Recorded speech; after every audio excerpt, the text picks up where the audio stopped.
예, 안녕하십니까. 소개받은 손기원입니다. 이 강지은 교수는 제가 2년 전에 하노이에서 학회 때 이렇게 뵀던 분입니다. 예. 그래서 이번에 아주 좋은 논문을 발표를 하셨는데요. 제목만 봐도 굉장히 좋은 논문이구나 하는 생각이 드실 겁니다. 다원화 사회 지식인의 행동 모델에 대한 고찰이고 또 예로 태계 선생을 예로 들었습니다. 그래서 이 행동 모델로서의 태계 선생을 우리가 배우는 것은 태계 선생의 그런 학문적인 성과를 이해하는 것 못지않게 매우 중요하다 이렇게 생각이 됩니다. 더구나 이제 이번 학회의 주제가 현대인의 삶을 태계 선생에게 배우는 거니까 그런 면에서는 매우 아주 적절하고 좋은 주제의 논문이라고 생각이 됩니다. 지금 이제 오늘 발표하신 내용에 결론 부분이 빠져 있어서 제가 결론을 보고 전체적인 내용을 요약을 3가지로 해봤는데요. 첫 번째 얘기는 태계 선생의 그런 행동 양식에 대한 것입니다. 그래서 지식인이 사회 정의를 실현하기 위해서 연대해서 주장을 하고 그걸 관철시키려고 하는 그런 속성이 있는데 또 조선의 지식인들도 그렇게 했다는 겁니다.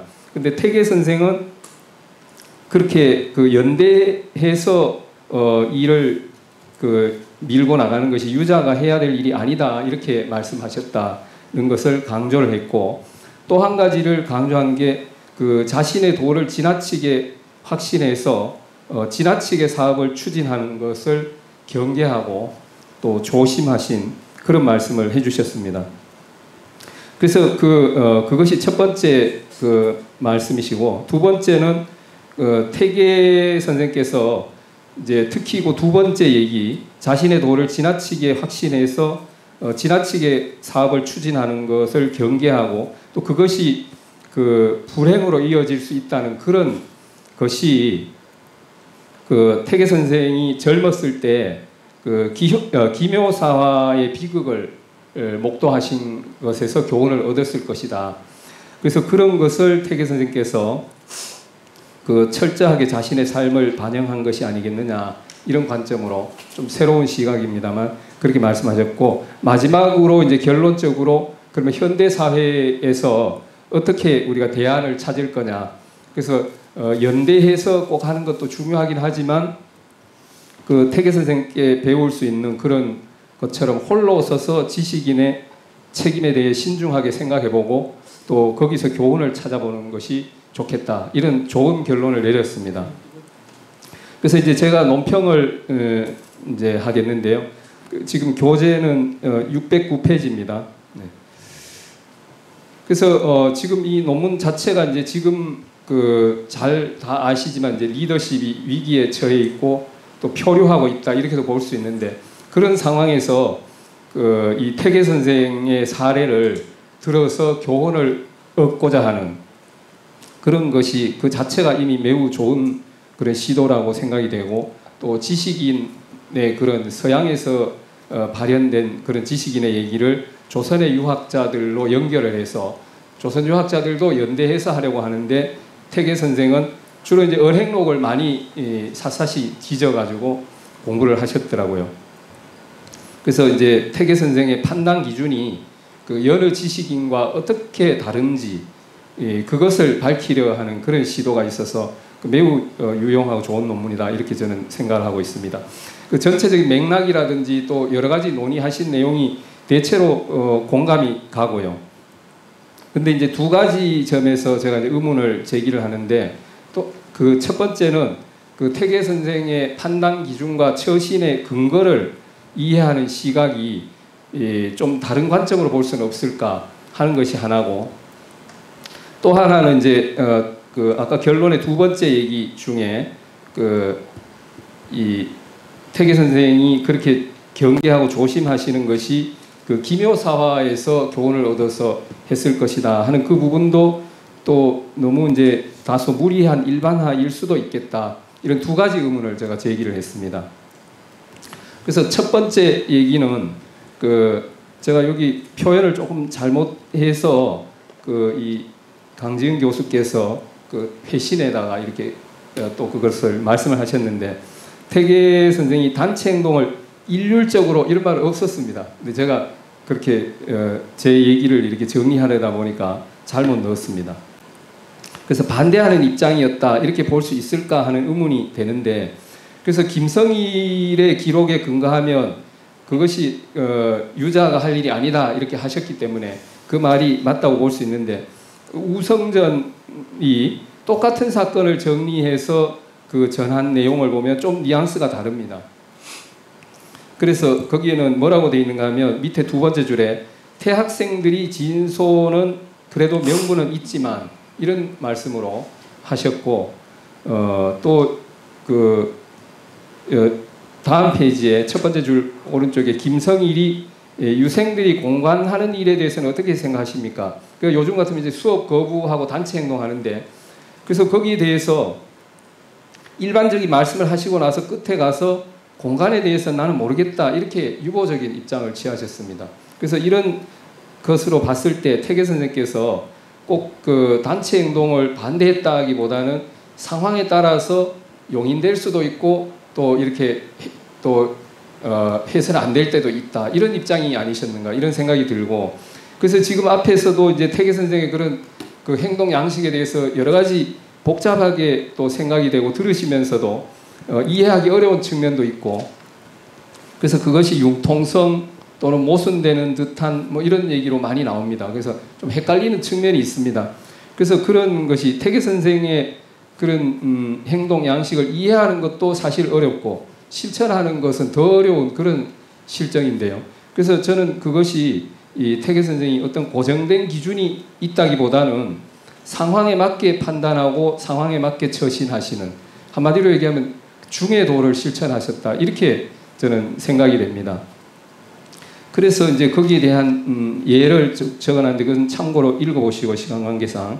그래서 그렇게 판단을 하고 나면 610페이지 맨 아랫줄에 태계 선생의 판단과 처신의 기준을 이해하는 데 있어서 헷갈리지 않고 여러 의문이 해소될 것이다 이렇게 생각이 됩니다. 그래서 중에 이제 단체 행동을 주도하려던 사인들도 그렇게 표현했습니다. 태계 선생은 매사에 중의 도를 자처하셨다 이렇게 말씀을 하셨고, 또 다른 사례도 있습니다. 그래서 그건 참고로 그냥 나중에 보시면 되겠고, 두 번째 태계 선생이 이 자신의 도를 지나치게 확신하여 지나치게 사업을 추진하는 것을 경계하시고, 또 그걸로 인해서 개인과 사회가 불행스럽게 될 수도 있다 이런 말씀을 하시면서 사람들을 일깨워주고자 했는데, 그것이 청년 시절의 기묘사화의 비극에서 얻은 교훈일 것이다 그런 얘기도, 그 앞부분은 이제 사실에 근거한 거니까 뭐 이론의 여지가 없는 거고요. 근데 그 후반부에 기묘사화의 교훈을 철저하게 자신의 삶에 반영한 것이다 이렇게 얘기하는 것은 또 다소 무리한 일반화가 아니냐 저는 그렇게 생각을 합니다. 그래서 왜 그렇게 생각할 수 있는가 하면 우성전이 지금 주자의 예를 들어서 이렇게 그때 주자가 김효년의 부름을 받았다면 나아갔겠습니까? 이렇게 묻는 거죠. 아마도 직접적으로 선생님은 나아가셨겠습니까? 이렇게 묻고 싶었을 수도 있을 것 같아요. 근데 주자를 빗대서 얘기를 했는데 반드시 나아갔을 것이다 이렇게 말씀하셨고, 그러나 그 상황을 보고는 하루도 조정에 있지 않으셨을 것이다 이렇게 말씀을 하셨거든요. 그걸 보면 그래서 중의 도를 실천하셨다 이것도 역시 그렇게 보면 좀 쉽게 이해가 되지 않을까 이렇게 생각이 됩니다. 그래서 좀 읽어보시고 그래서 저는 이제 이게 태계 선생을 지식인의 행동 모델로서 사례로 삼았다고 한다면, 그러면 이제 이 태계 선생께서 일반화해서 중의 도를 실천하신 그런 측면을 얘기를 하면 좋았을 것이다 하는 생각이 들고, 또 그런 측면에서 우리가 왜 그러면 태계 선생을 모델로 삼아야 되느냐, 그 도를 실천하신 수준이 매우 높으셨기 때문이다. 이런 얘기들도 넣었으면 좀 더 좋지 않았을까 하는 생각을 하게 됐습니다. 그래서 거기에 대한 근거는 그 일반적인 얘기를 할 수 있는 것은 성학식도 태극도에서 태계 선생이 그 인용하신 내용 중에 뭐 중요한 것 같아서 제가 한번 읽어보겠습니다. 612페이지에 그 세 번째 문단 가운데보다 좀 위에 성인이 중정과 인의로서 기준을 정하고 고요함, 정을 주로 하여 사람의 표준을 세웠다. 이런 내용을 언급을 인용을 하셨는데 거기서 사람의 표준이라는 말이 지금 주제로 삼은 행동 모델의 표준이다. 이렇게 얘기할 수 있을 것 같고요. 그러면 거기에 중정인의라는 것을 제가 생각할 때는 한 글자로 표현한다면 중의라고 할 수 있지 않을까. 그래서 저는 그 중의 도를 실천하셨다는 것으로 전체를 이렇게 한 구절로 얘기할 수 있을 것 같다 하는 생각이 들고, 또 그것이 아까 말씀드렸던 것처럼 실천이라는 게 더 어렵기 때문에 그 바탕에 깔려있는 두 가지 전제를 우리가 간과해서는 안 되겠다는 생각이 듭니다. 그 중에 첫 번째는 그 생활 수칙으로서의 마음공부법입니다만 그것을 기반으로 했다 하는 것이고, 또 하나는 그 천리라는 기본 바탕이 있다 하는 두 가지입니다. 그래서 이 태계 선생의 공부법을 보면 그 두 가지가 마음공부법과 이치공부법이라고 볼 수 있고, 그것을 통해서 중을 실천하신, 보통 사람이 하기 어려운 것을 실천하신, 근데 우리도 그것을 실천하려면 그런 프로세스를 밟아야 되지 않느냐 하는 생각을 합니다. 그래서 제가 결론적으로 밑에 세 번째 줄에 태계 선생은 하늘의 이치를 근본 바탕으로 일상적인 생활 수칙으로서 경을 실천하고 의사결정 기준으로서 중의 도를 실천했다. 그래서 태계 선생은 그것을 학문으로 집대성하고 몸소 실천한 성현이다. 이렇게 결론을 내렸습니다. 그래서 이제 전체적으로 주제가 매우 좋고 또 이제 그 논의의 전개 과정도 좋고 해서 그런 새로운 통찰과 논의로 이어지는 계기를 제공했다는 점에서 저는 아주 감사한 마음으로, 좋은 마음으로 논문을 읽었습니다. 이상 토론을 마치겠습니다.